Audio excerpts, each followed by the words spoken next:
नमस्कार। आज आपण अग्रंथोळगाव तालुका कवठेमंकाळ जिल्हा सांगली या ठिकाणी संतोष धोंडराम भोसले यांच्या शेतावर आहे। आज या ठिकाणी माझी वसुंधरा अभियान 5.0 अंतर्गत आपण नॅडप कंपोस्ट फर्मी कंपोस्ट याच्या अंतर्गत शेतकऱ्यांनी कशा पद्धतीनं फर्मी कंपोस्ट केलेलं आहे ते पाहण्यासाठी चाललो आहोत। तर या कार्यक्रमासाठी उपस्थित गावचे सरपंच शिवदास भोसले साहेब, त्याचबरोबर पशुवैद्यकीय अधिकारी जाधव साहेब, त्याचबरोबर ग्रामसेवक आमचे डवणे अण्णा, त्याचबरोबर महात्मा गांधी राष्ट्रीय ग्रामीण रोजगार हमी योजनेचे ऑडिटर जेश्वरी साहेब या ठिकाणी उपस्थित आहेत। तसेच मानेसाहेब, प्रगतशील शेतकरी रमेश खंडागळे, त्याचबरोबर बरेच मान्यवर या ठिकाणी उपस्थित आहेत। तर आणि उपसरपंच चौगुले साहेब या ठिकाणी उपस्थित आहेत। आज या ठिकाणी माझी वसुंधरा अंतर्गत या शेतकऱ्याने संतोष धोंडराम भोसले या शेतकऱ्यांनी ह्या नारळाचे जे वेस्ट झवळ्या पडतात त्याचं अतिशय चांगल्या उत्तम पद्धतीने व्यवस्थापन केलेलं आहे। तुम्ही पाहू शकता।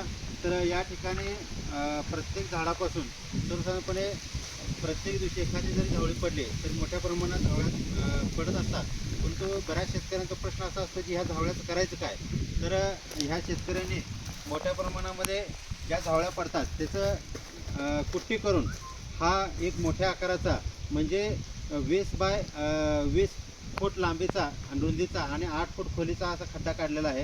आणि त्या सर्व खड्ड्यामध्ये ह्या ज्या झवळ्या पडतात ह्याची कुट्टी करून या ठिकाणी साठवणूक केलेली आहे। 8 फूट खोल हा खड्डा आहे। आता तुम्ही जर का पायाने दाबलं तर तुम्ही पाहू शकता की पूर्णपणे ह्याचं जे खत आहे ते तयार झालेलं आहे। त्या खताची तुम्ही क्वालिटी जर का पाहिली तर पूर्णपणे यामध्ये गांडूळ खत तयार झालेलं आहे आणि पूर्णपणे ह्याचा जो ह्युमस आहे, ह्युमस म्हणजे पूर्णपणे काळसर आणि सेंद्रिय कर्ब या ठिकाणी वाढवण्यास त्या झावळ्यांची मदत झाली आहे।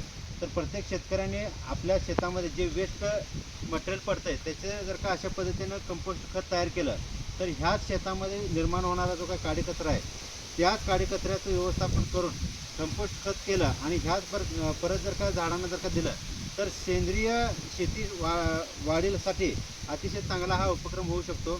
तर अशा पद्धतीनं अग्रंथोळगाव गावातील शेतकऱ्यांनी अशा पद्धतीने जो काय अभिनव प्रयोग केला आहे त्याबद्दल संतोष भोसले साहेबांचं अभिनंदन। त्याचबरोबर ह्या प्रत्येक गोष्टीसाठी प्रेरणा देणारे सरपंच शिवदास भोसले, उपसरपंच चौगुले साहेब यांचंसुद्धा या ठिकाणी अभिनंदन करतो आणि धन्यवाद देतो।